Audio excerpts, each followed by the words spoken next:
Good evening, everyone. Welcome to Creator Inspired. Jan Oosthuizen talking, and I have a panel of experts tonight to talk about particularly kingdom solutions in the economy. It's my privilege and my honor to welcome, first of all, Patrick Kuwuna. Patrick has written a book, The New Economy, or a new way of thinking about economy from a kingdom perspective. Good evening, Patrick. Jan, thank you so much. Such a pleasure to be with you.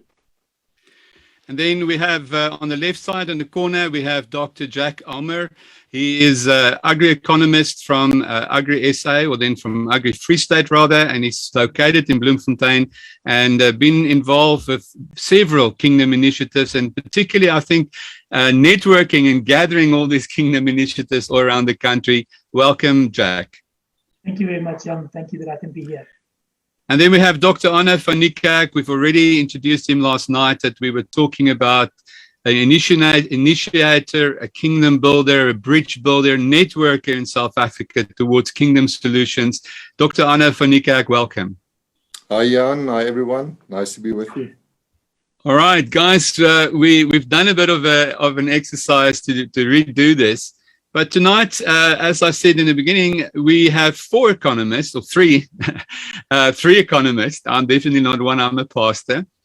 And we only have 15 minutes for you guys to face enormous and give some solutions and direction for enormous issues. And I'm going to start with a recent discussion we've had with the Auditor General in South Africa, giving us a review. And she possibly have her hand on the pulse like no one else about the disparity of municipalities. Only 28% of our local municipalities is in a financial situation to do what they have to do. There's huge corruption, mismanagement, bad decision-making, capacity problems, and obviously infrastructure despair. Then we're looking at unemployment close to 50%, and some would argue even more than that. We have the looting at the moment, which is a huge crisis, and we're not sure if everything is really stable on ground level. So I'm going to go towards Dr. Arno van Niekerk. And, you know, Arno, this is a huge problem. And the elephant in the room for me is, how do we create an economy where people and every single South African will have employment, have a work, have a way to earn an income so that they can live well? Yeah, Jan, that's the big elephant. It's the biggest challenge, especially if you take into consideration youth unemployment being over 60%. You know, the private sector is not absorbing labor very quickly at the moment. Yes, in a certain sense, we are trusting that the economic recovery will continue. We have seen some good economic growth rates in the first quarter of this year, around 5%, but it's from a low base, so it's still nothing recovering that much. But yeah, the key thing is the private sector's absorption needs to increase, but then also, you know, stimulating local economies. At local level, we need to see more private-public partnerships, collaboration between key role players in communities, even the agricultural sector, businesses.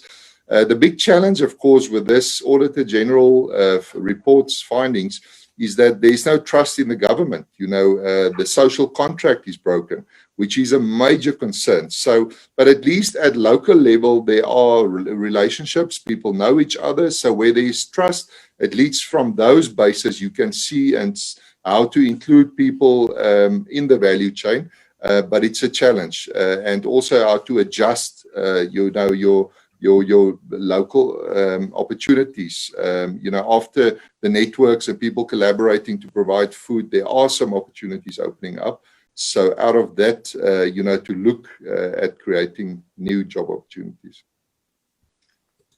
Thank you, Arno. And I want to now direct the next question towards you, Patrick. Arno is definitely directing, and we've been seeing this, that local communities take responsibility, take hands of the municipality, the private sector, the private partnerships that's happening.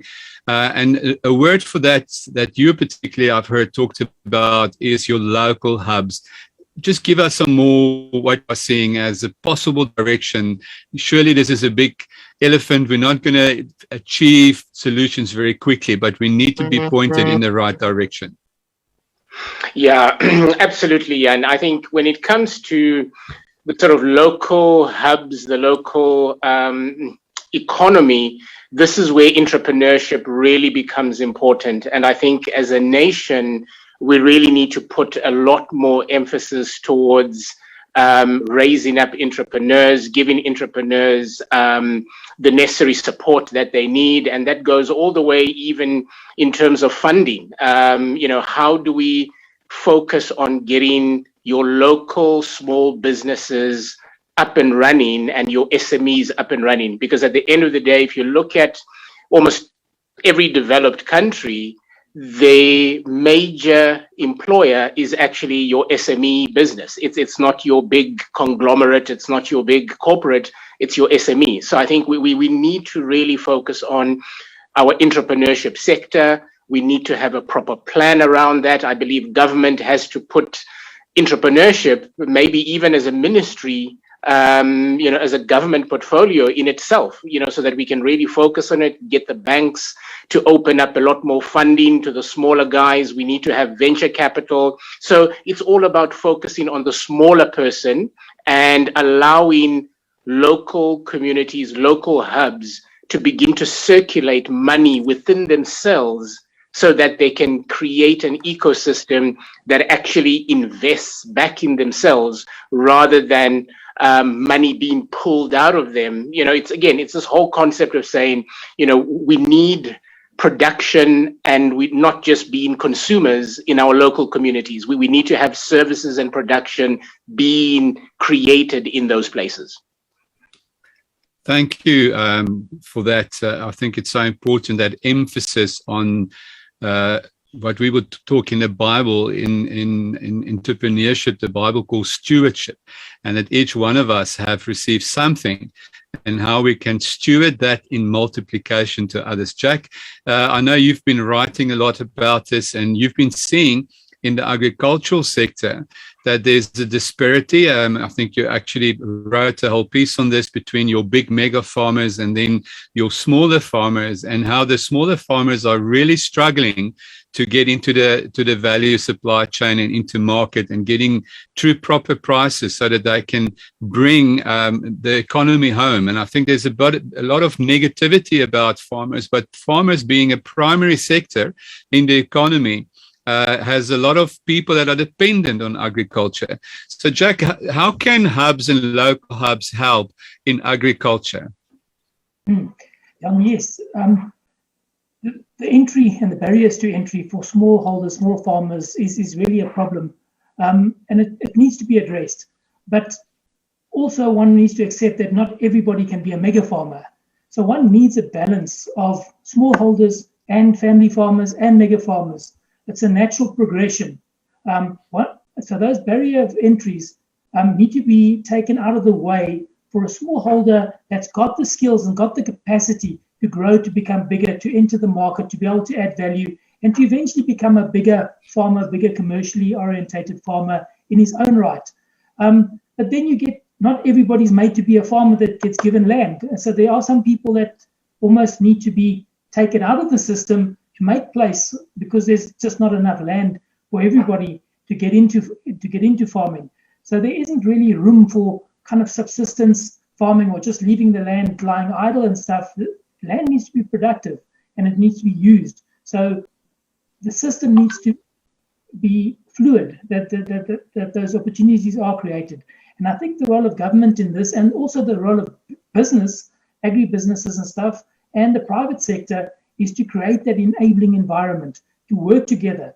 And I believe very strongly that these local hubs are where it can happen. And we've seen, for example, in Vicksburg, where the farmers and the local taxi association started finding each other in the local community and working together, that there was a change to fixing the roads. That was an important facilitative infrastructure that was needed to create that local economy there. We've seen it in Senekal happening. The Maliti Pulse initiative, which is based on the Witzenberg Pulse initiative, is a wonderful godly solution that is changing the Eastern Free State. So there's great initiatives that are taking place, and they happen where local communities start working together, start finding each other, where that trust deficit is rebuilt again, is what Arno was speaking about. And then obviously what Patrick was speaking about is where that that enabling environment is there where the entrepreneurs can come in and create business and create jobs. Thank you, Jack. And I want to direct this question out to Arno. Arno, this is the beginning of conversations we had that you called together, particularly with Martinez, that started Creator Inspired. And as I understood it, is that you have in the agricultural value chain, the producer that produces, but he produces up to the gate. And then there's a lot of supply chain, value chain involved to the end consumer. And basically the end consumer is buying too much. And the farmer on the other side are getting too little. So the obvious solution is to try to narrow and simplify. And everyone knows this. It's sort of, I don't think it's a new idea. Everyone says, yes, we need to do it. The question is how, and what makes Creator Inspired's vision and ideal different, would you say? Yeah, I think, Jan, Creator Inspired's heart is for communities, both in terms of producers and consumers. So farmers, and as we know, we don't have just white farmers, there are farmers from all races, but farmers are literally getting not enough for their products, especially as the market is now. And then also, at the end of the day, consumers pay so much. So what we do is, with Creator Inspire, shorten the supply chain so that we can create a network, what we call Traderoutes, and a whole system through which we can make sure that farmers get a better price, communities pay less, and then also shops, spaza shops, community winkels, places in around the country, your smaller retail even, they benefit also from this. So what we have, what is very unique, is excellent technology to enable this trading system that we've developed over some time. And I think this will be a game changer going forward, because what we've done is positioning Creator Inspired as a kind of a safety net for the economy. And now that the crisis is happening, we are bringing, through this network, new chains together so that we can then support the economy. And I think eventually it will lead to a migration of the economy towards a system like this, because it definitely is more efficient. And yeah, people will hear a lot more in future about what it offers. Thank you, Arno. If I can just add, the whole thinking behind it is to build this inclusive economy, through transactions and the trading system, create opportunities for greater participation in the economy. Thank you, Arno. And I think as I understand it as well, that any economy, and I want you to actually also give us a little bit of the oikonomos concept, which is meaning economies that work are relational, and there has to be relational trust and respect and consistency, and your yes has to be your yes, and right scales and fairness and so forth and so forth. And so the Bible has a particular directive to provide to the economy of how it should get done. Could you give us a little quick on that? Yeah, just quickly, the word oikonomos is the root word from which economics come. It's a Greek word. So it's basically the management of the household. Oikos is household. So it's the stewarding of resources. When God created the earth, he put a government in place, Adam and Eve, and he put resources, and he appointed them over the economy, the resources. So I think the Creator Inspired is taking the economy back to its roots and just making it more efficient in terms of putting an alternative system in place that's inclusive. Patrick, if I can come to you on this, I think now, I can just get, you get all excited hearing Arno speak, and this is something that you've been speaking on a lot. What role do you think can the church play? We have economists here on the panel tonight, but if a pastor is listening and a church leader is listening, what advice would you give them in terms of the way they need to go forward? I think, Jan, it's, as Arno said, the economy is all about how we manage and and steward the resources that we've been given. And I think perhaps even as the church, we really need to look at ourselves in terms of even the infrastructure that we have and begin to ask ourselves the question, are we actually using the buildings and the infrastructure that we have in a good way, in a good stewardship? And therefore, could churches even become hubs for food banks, food supply? And could churches literally become the places where people can be getting their food directly from the farmer to the church, and then the church members are literally purchasing from the hub at the church? And you, again, within your Christian community, you're keeping the money circulating within yourselves, and therefore you are multiplying the money within that ecosystem. So I think, again, when I look at a country where we say we are majority Christian, the question is, if we could truly trade with each other and establish these small hub networks of trading amongst ourselves, we would literally transform this economy overnight. I mean, we would literally not be running around without resources. Churches wouldn't be, begging, trying to find ways to find money through, giving and tithes, etc. We could literally create an economic engine that would literally fund the kingdom, and that, it would change things around. Yeah, Patrick, thank you. I'm going to go to Dr. Jack Amour. Jack, what you've been seeing and you've been documenting this is all these initiatives that has literally been happening all over as people begin to see this, they understand. We spoke about last night the Joseph Daniel principle. But Jack, if I can come close to the community, what would you say is, how can we solve the mega farm, highly technical, highly advanced industry versus the smallholder farmer? And what Create Inspire tends to do also is to maybe give room. There's a place for the mega farmers. We're not in competition for them, but there's an opportunity here for your small farmers to gain access to an economy or a market, or call it consistency, where they can get orders and close distance from the communities begin to provide food. Look, I think there's only, let's say, 30 mega farmers in South Africa, if you really speak of mega farmers in their true sense. But there's 30,000 sort of family farmers in South Africa. And they are also smallholder farmers. And then there's 300,000 sort of commercially orientated kind of farmers. And according to stats, they say there's 3 million people that actually do some form of agriculture in their backyard and subsistence and that kind of stuff.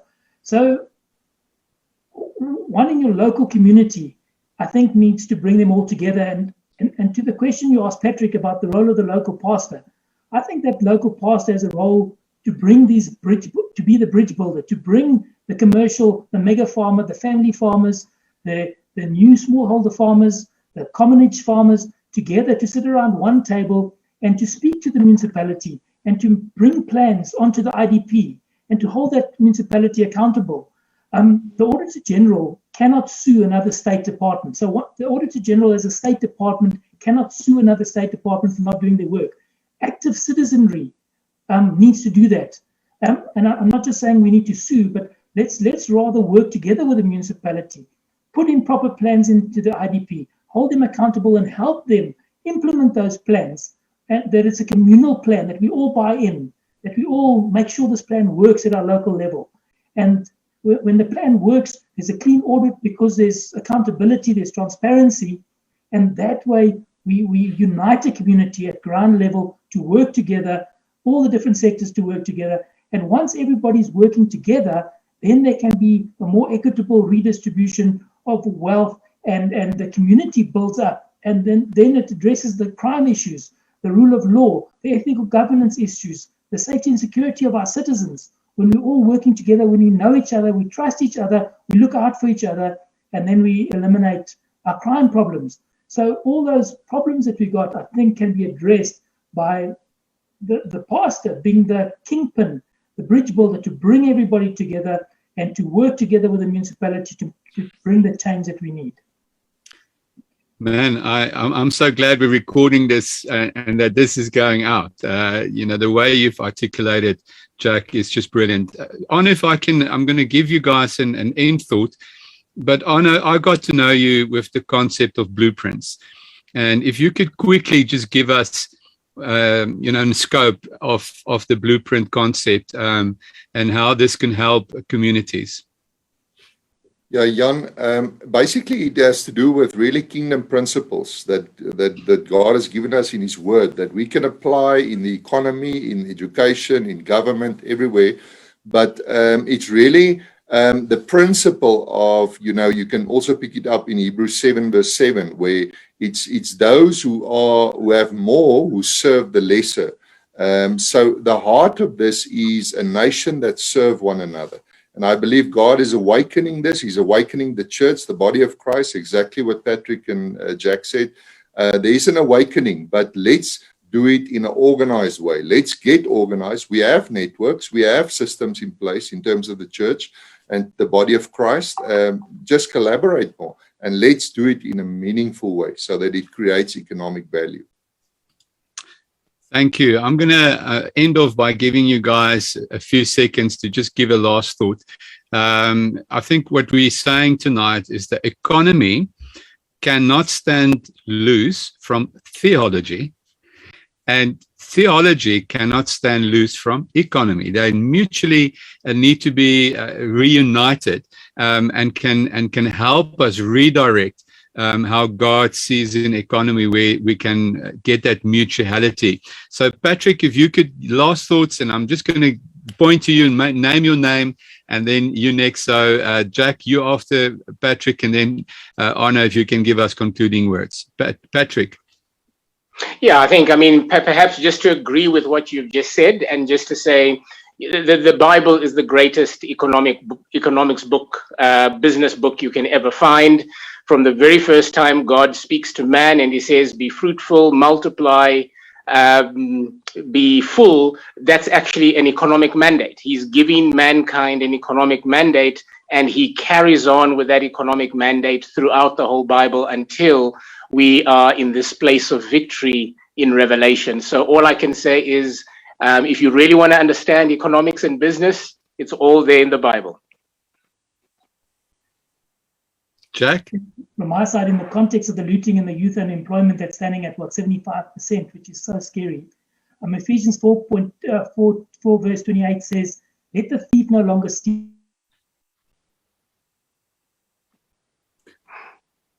Right, we're just having Jack there on a freeze. I think if I can finish that scripture, it says, let him who steal no longer steal, and then find work, so that he will have something to give. And I think that is just a very apt conclusion for our discussion tonight. Arno, last words. Yeah, Jan, both the economy and your theology or the church is about shepherding. It's about stewardship. And God has called us. Economics is a social science. It's all about people. So let's take care of each other and use what we have. The Lord said, what is in your hand, use it. And it's time to do that. Thank you. And we're losing there for Jack. And thank you guys for being online with us tonight. I'm going to put the screen on that will show you more details about Creative Inspired. Also, the website is on my screen. You can see and go to the website and find more information there if you have questions. And on the end screen, you will also have some more telephone numbers and contacts that you can contact. Thank you for tuning in. We see you tomorrow night. We're going to be at 7 o'clock, and we will have Graham Power, his son Gary Power, and then also Henny Bester from Create Inspired to talk about some projects. God bless you. Grace and peace.